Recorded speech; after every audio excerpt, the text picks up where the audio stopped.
Le directeur général de l'Agence pour le développement de la filière riz, Aderi, Yacouba Dembélé, a récemment rassuré sur la qualité du riz produit en Côte d'Ivoire. Lors de la tribune Tout savoir sur TSS organisée par le Centre d'information et de communication gouvernementale CICG le mardi 28 mai 2024, il a partagé des informations importantes. Selon les études menées par le CNRA, Centre national de recherche agronomique, et l'Agence japonaise de coopération internationale JICA, le riz cultivé en Côte d'Ivoire est de qualité supérieure par rapport au riz importé. Ce dernier, en raison de son temps de conservation, perd des éléments nutritifs essentiels. Yacouba Dembélé a affirmé « La Côte d'Ivoire produit du riz de très bonne qualité. C'est du riz de saison qui conserve toutes ses propriétés. » Cependant, l'Aderi ne fait pas encore activement la promotion du riz local. La principale raison est que la production nationale n'est pas encore suffisante. En 2023, la Côte d'Ivoire a produit 1,3 million de tonnes de riz alors que les besoins étaient estimés à plus de 2,1 millions de tonnes. Le pays importe environ 1,4 million de tonnes de riz, représentant près de 400 milliards de francs CFA en devises. Il est donc essentiel d'augmenter la production locale pour répondre à la demande croissante.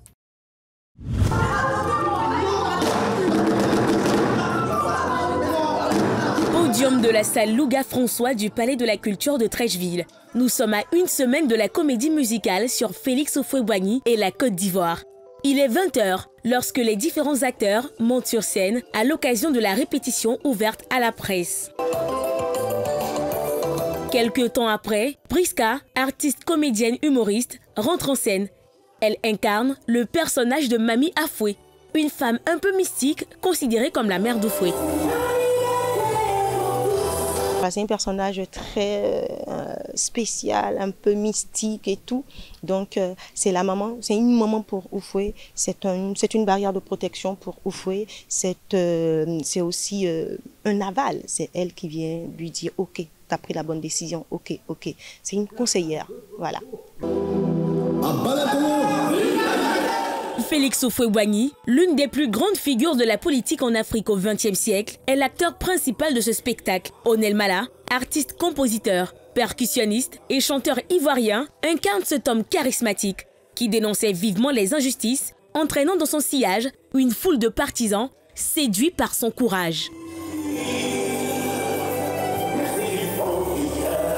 Aujourd'hui, jouer le rôle de Houphouët-Boigny en chantant, c'est un challenge, c'est un nouveau défi à relever pour moi.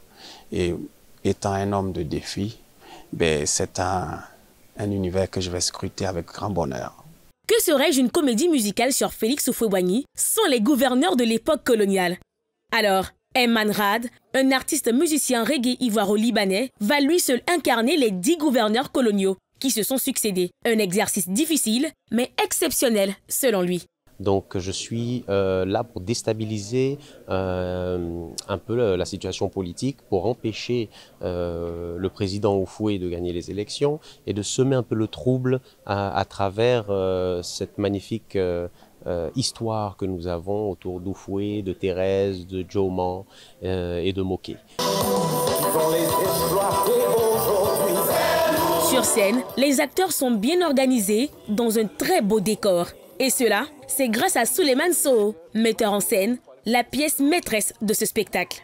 Il a pour rôle de coordonner en donnant sa vision avec le chorégraphe et le scénographe afin de relater l'histoire de la comédie musicale écrite par Serge Billet. Ouais, comme vous venez de le constater, hein, c'est la bonne ambiance ici. On essaie de relater vraiment comme on le peut, de prendre du plaisir, de jouer, et la création, comme on le dit, c'est une création. On est permanemment en train de travailler, en train de donner du souffle, en train de donner de l'imagination pour pouvoir permettre au public de prendre du plaisir. Aujourd'hui, les acteurs se disent prêts à faire ressortir le grand jeu. Le 7 et le 8 juin prochain, dans cette même salle de 1500 places du Palais de la Culture. La comédie musicale sur Félix Houphouët-Boigny et la Côte d'Ivoire, chantée à 100% avec les artistes de renom, est le premier du genre en Côte d'Ivoire.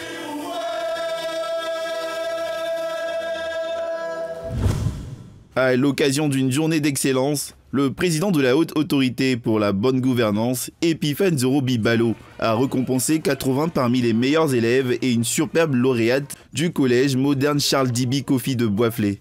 Ils ont reçu des dons composés d'un kit scolaire, un trophée, un diplôme de félicitations et une enveloppe.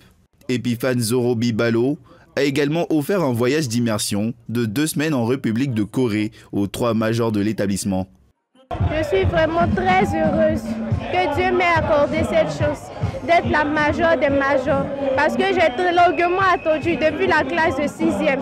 Je remercie vraiment le Seigneur, je suis très heureuse. Le chemin de la paresse ne mène à rien, or celui du travail, il donne du bonheur. Alors je voudrais profiter de ce micro pour encourager nos enfants à l'excellence.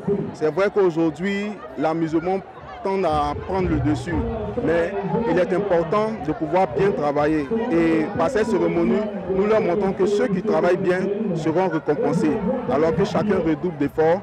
Des récompenses ont aussi été attribuées aux meilleurs enseignants et éducateurs ainsi qu'aux meilleurs parents d'élèves. Epiphane Zoro Bibalo a salué les responsables de l'établissement pour cette initiative dont les objectifs sont entre autres l'amélioration des résultats scolaires et la promotion de l'excellence, avant d'insister sur l'ère des nouvelles technologies et le suivi des parents. Chers élèves, comme vous, j'ai été enfant, j'ai été élève et j'ai rêvé grand.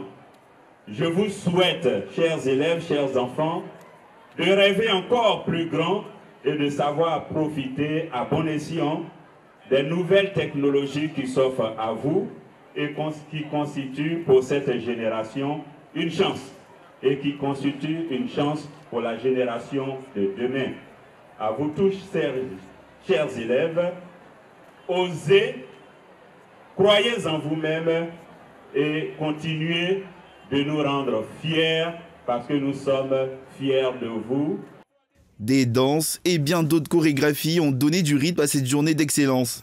Avec un effectif de 2535 élèves, encadrés par 106 agents du personnel, le collège moderne Charles Kofi Dibi de Boisflé, établissement d'excellence de la localité, a déjà glané plusieurs prix en 66 années d'existence.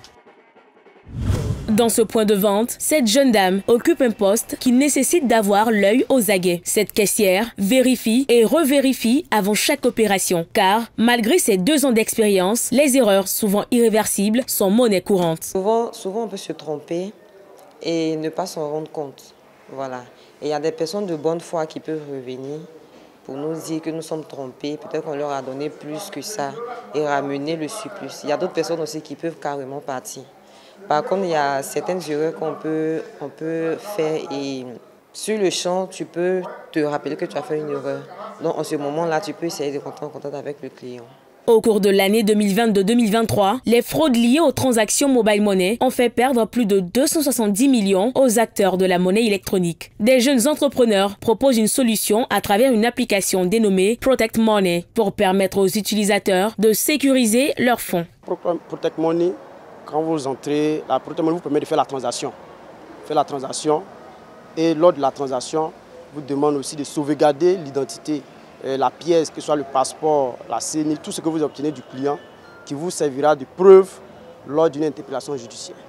Et en fin de journée aussi, l'application te permet de faire la comptabilité, voir si les points au niveau du gérant sont dans les normes. Pour les acteurs de ce secteur d'activité, cette application est un début de solution face aux anarques et aux pertes. Il faut dire que c'est à cœur joie et à point nommé que cette application voit le jour.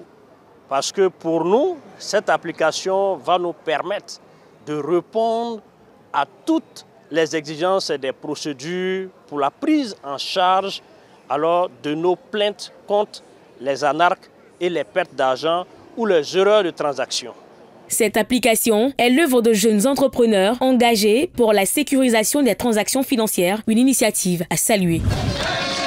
Le tournoi inter-école des lycées techniques et professionnels de Côte d'Ivoire a connu son apothéose à Bouaké après des semaines de phase éliminatoire. Pour cette 2e édition, les grands vainqueurs sont le lycée technique et professionnel de Gagnoa en football, le lycée technique de Bouaké en basketball et le lycée technique d'Abidjan en handball. Ce championnat, initiative du ministère de l'Enseignement technique, de la formation professionnelle et de l'apprentissage, veut créer de l'émulation au sein des apprenants en leur permettant de développer à côté de leurs études des aptitudes sportives. Ce qui est important, c'est de faire ce brassage-là, d'élèves qui viennent de différents métiers. Parce que vous savez que l'enseignement technique et professionnel, il y a plusieurs métiers. Donc c'est l'occasion qu'on les donne, unique qu'on les donne, de rencontrer d'autres élèves, de discuter. Et on ne sait jamais. Parce qu'on a les métiers de maçonnerie, on a les métiers d'électricité. Donc quand ils se rencontrent, peut-être qu'ils peuvent monter des projets ensemble. Pourquoi pas? Et je pense que ça va jouer aussi sur les études de manière positive. Mon rêve, c'était d'être une grande joueuse. Donc c'est quelque chose, c'était en moi. J'ai aimé. Donc raison pour laquelle j'ai donné ça à ma vie, je me suis donnée. Le sport me permet aussi de me détendre. Parce qu'il y a mes camarades autour de moi, mes amis, les conseils de mes coachs et mes amis aussi. Ça me permet de mieux m'amuser et de voir mon talent. Dans un esprit combatif et fair-play, les jeunes ont cultivé des valeurs de solidarité et de brassage en présence de Kofi Nguessan, ministre de l'enseignement technique, de la formation professionnelle et de l'apprentissage. Ce qui répond en effet aux objectifs recherchés en associant le sport au cursus académique des jeunes apprenants. En pratiquant ce sport, il s'agit pour nous, je dis franchement pour nous, de faire confiance aux jeunes et de leur donner un autre esprit. L'esprit de combativité, l'esprit d'honnêteté, l'esprit de solidarité et l'esprit de confiance, parce qu'au-delà de ce que nous sommes en train d'organiser, il s'agira de créer des mobilités croisées entre nous, étudiants, élèves, apprenants de notre secteur et d'autres partenaires extérieurs. Cette journée sportive a eu comme invité spécial le secrétaire général de la Conférence des ministres de la jeunesse et des sports de la francophonie, Conféges. Aux côtés du ministre Kofi Nguessan, Louisette René Toby a salué cette initiative sportive en faveur des jeunes élèves et étudiants des lycées techniques et professionnels. À tous les États et gouvernements membres, surtout les pays de l'Afrique de l'Ouest et de l'Afrique centrale, c'est de bonnes initiatives et c'est surtout des initiatives qui éloignent de nos enfants la drogue, la prostitution. Je pense qu'en venant libérer leurs énergies dans des compétitions, que ce soit de handball, de basketball ou de football, c'est aussi un moyen de soigner. Et comme je dis, le sport, c'est le médicament gratuit numéro 1 de la santé et du bien-être. Tout au long de cette compétition, les jeunes de différentes spécialités techniques et professionnelles ont allié sport et études, leur permettant de mieux faire valoir leurs talents et compétences. Bassirou Diomaye Faye a été élu président du Sénégal en mars dernier. Alliance des États du Sahel, il s'agit de la première visite au sein de l'AES, une alliance regroupant le Mali, le Burkina Faso et le Niger. Ces trois pays sont actuellement gouvernés par des régimes militaires arrivés au pouvoir par des coups d'État. Objectif de la visite, le président sénégalais cherche à renforcer les liens historiques, l'amitié fraternelle et la coopération multiforme entre ces nations. Position diplomatique, le choix de ces visites témoigne de l'importance accordée par Bassirou Diomaye Faye au panafricanisme et à la redynamisation de l'intégration sous-régionale. Retrait de la CEDEAO, l'AES a récemment tourné le dos à la CEDEAO, Communauté économique des États d'Afrique de l'Ouest, organisation ouest-africaine, au profit de cette nouvelle alliance. Cette visite marque un pas important dans les relations entre ces pays et souligne leur volonté de coopérer malgré les défis régionaux.